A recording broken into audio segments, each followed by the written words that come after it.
today we're going to be talking about preparation, and what better guest to have on than a gentleman who has been registered with the Boy Scouts of America for over 57 years to talk about it. That's right, 57 years. My guest name is Dwight.mp4. I'm going to read Dwight's bio, and I asked him to trim it down since it's a very long one with many accomplishments. So he has given me the most current things, organizations that he's involved with, and I'm now about to read to you his bio. Okay, so let me do that for you, Dwight, so everybody knows who you are, and then we'll introduce you so you can say hi. Dwight here is currently registered as a chartered organization representative, a unit commissioner, the Longhorn Council Advancement Chairman, and a member of the Longhorn Council Executive Board. In other words, I volunteer on the unit, district, and council levels of scouting as a core, and you got to explain what that is. I interface between our chartered organizations and the troop to keep the leaders up to date on training and program activities. As a unit commissioner, I assist units when they have problems or need assistance in training or to help answer questions about the program. As the Council Advancement Chairman, I am responsible for keeping everyone aware of the Scout advancement requirements and make sure everyone follows the same rules. We investigate and mediate when when someone thinks an Eagle Board of Review is conducted improperly or if an extension to complete the Eagle requirements is justified. We also review application for scouts with special needs. As an executive board member, I'm a member of the team to ensure the council is providing the best program available for the youth in our council.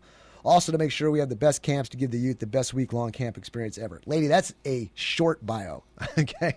It goes a mile long, but we're going to leave it at that. And I'm now going to introduce to you Dwight.mp4, 57-year member of the Boy Scouts. Dwight, how you doing? Good morning, Matt. Glad to have you on board here. Thank you so much. Dwight, now what I do with all my guests is I ask them if they'd like to be on the show. And then when they say yes, I go, okay, well, I'm going to ask you some questions. I want to write them down. I want to send them to you. This way you can meditate on them and give us a really good, thorough answer.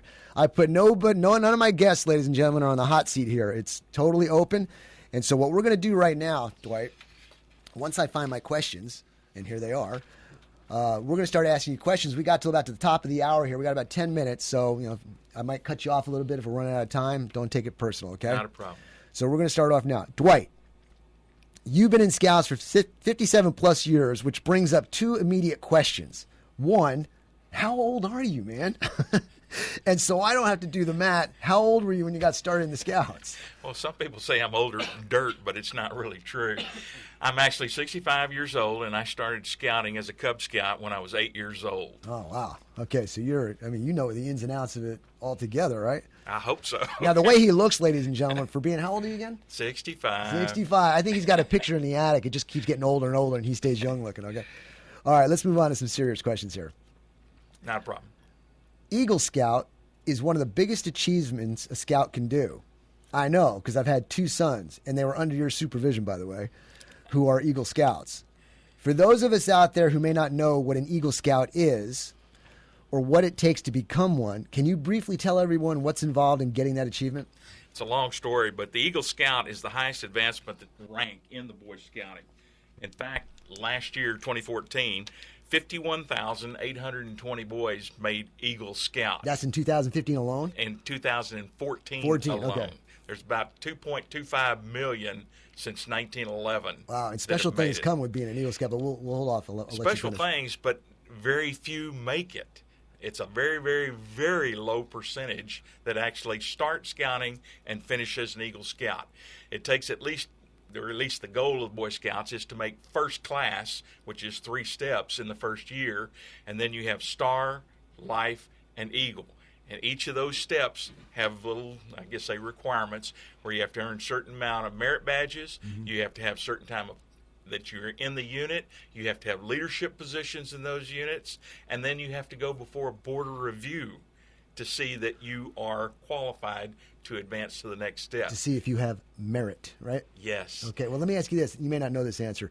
If you've got 50,000 in 2014, is there a percentage of what it is of overall scouts altogether that are enrolled as being, out of all the scouts enrolled, only a small percentage, that 50,000, what percentage would that be? Do you know? It's around anywhere from 2 to 7%. Wow, okay. It's very low. Very low. And it depends on the year and how boys do, whether they stay with the program or not.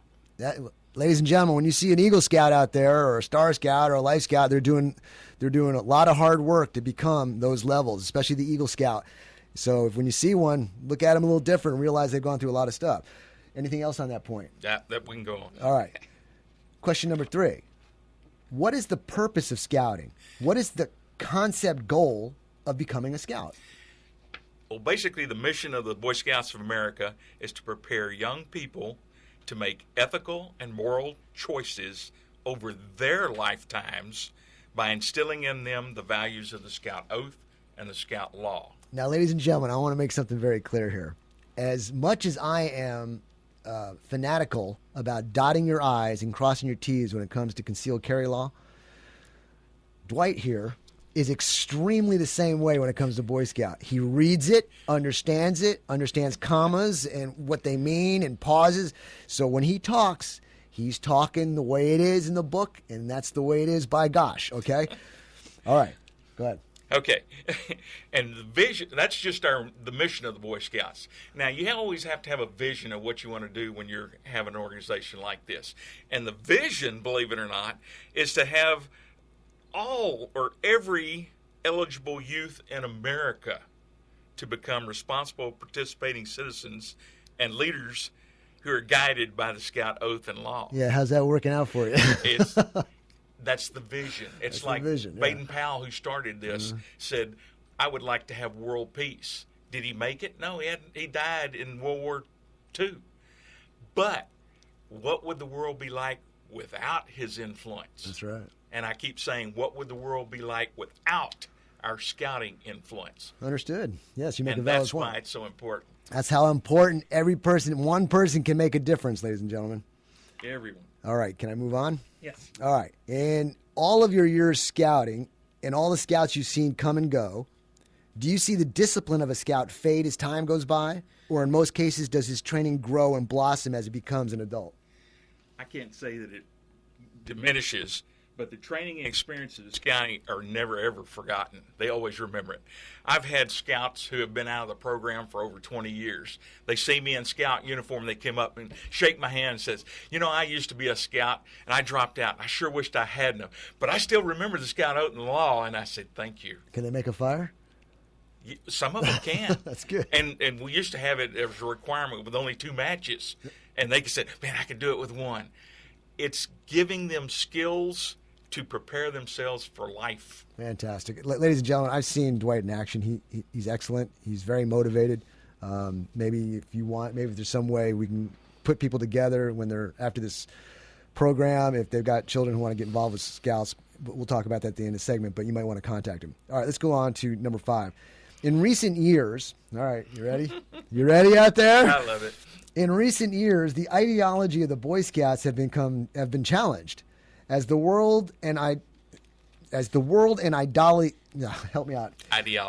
ideology changes, can the Boy Scouts maintain its core values and principles, or does it get watered down by the plague of diversity? No, we still believe in the Scout Oath and the Scout Laws. We're a very diverse group. We've always have been. People don't realize that. Yes, there's issues that came up with legal issues that saying, oh, you can't have this particular person join scouting. We've never really prevented any boy from joining scouting, no matter what. We still try to instill the values of the Scout Oath and the Scout Laws into each and every one of these boys. That's why many of them don't stay. And then later on say, wow, I wished I had. Because we have an 18-year-old age limit that once that hits 18, you can no longer become a Boy Scout. So to recap this and make it simple, if the Boy Scouts has a code of ethics and a person wants to become a member, yes, as long as they maintain that code, they get to stay in. Basically, yes. It's a matter of they are participating. We are providing them with the examples and the leadership to, again, provide that Scout Oath and that Scout Law. Okay. All right. Very good. Dwight, time's ticking, so I'm going to move on. Would you please say the Scout Oath and tell me what you think the most important virtue of scouting is and why. What's that now? No. The Scout Oath is, on my honor, I will do my best to do my duty to God and my country, to obey the Scout laws, to help other people at all times, to keep myself physically strong, mentally awake, and morally straight. Amen, brother. So what do you think? It's hard to say which one. Aha. I'm just throwing that out there. I have it for you. What is it? It's the OMHIWDMB, the letters of the first 8 words of the Scout Oath. On my honor. That's me. That's integrity right there. That's good. On my honor. That puts the onus on me to do my best, because that's all I can do. And now, duty to God and my country, that kind of falls in there.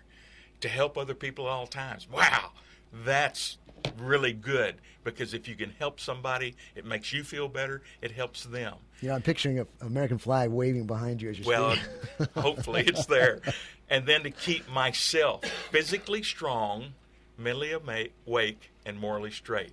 So to uphold the Scout laws, to uphold everything within that Scout Oath.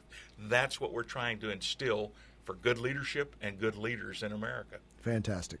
Okay, if someone wants to join the Boy Scouts, how does one do it? Basically, they find a unit, hopefully close to their home.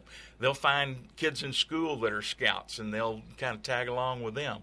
But they go to a unit and visit, see if it's something they kind of enjoy, and then they ask the unit leader for an application. They take that application, they have to fill it out, they have to get their parents' permission, and then they have to come back and submit that application to be processed through the council. Good. Okay, so it's relatively simple. Just find a location and then take those steps. Yes. Can adults who do not have children in Scouts become involved in scouting, and in what capacity? Any adult can join scouting, and it's the same process. You have to have an application.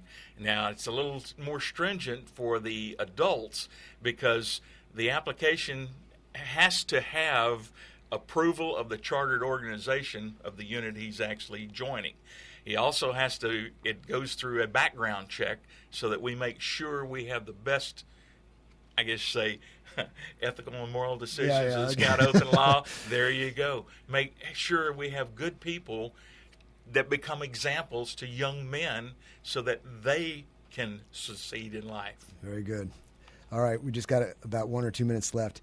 I'm always talking about being an active participant in life. In scouting, scouts are taught to be good citizens. Explain that for me quickly, please. Okay, we have requirements, and 3 of those requirements, believe it or not, are citizenship in the nation, citizenship in the community, citizenship in the world.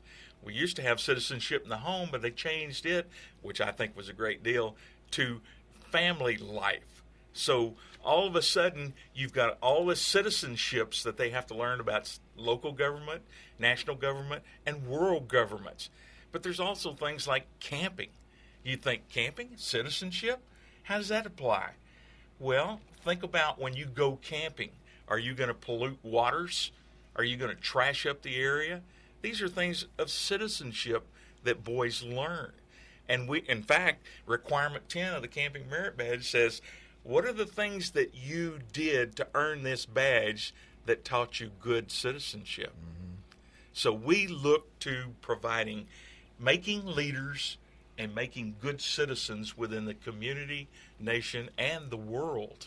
Fantastic. He is a true participant in life, ladies and gentlemen. Last question. We got to wrap it up. Sure. What would you tell parents out there to encourage them to get their children involved in scouting? Oh, that's kind of a tough one.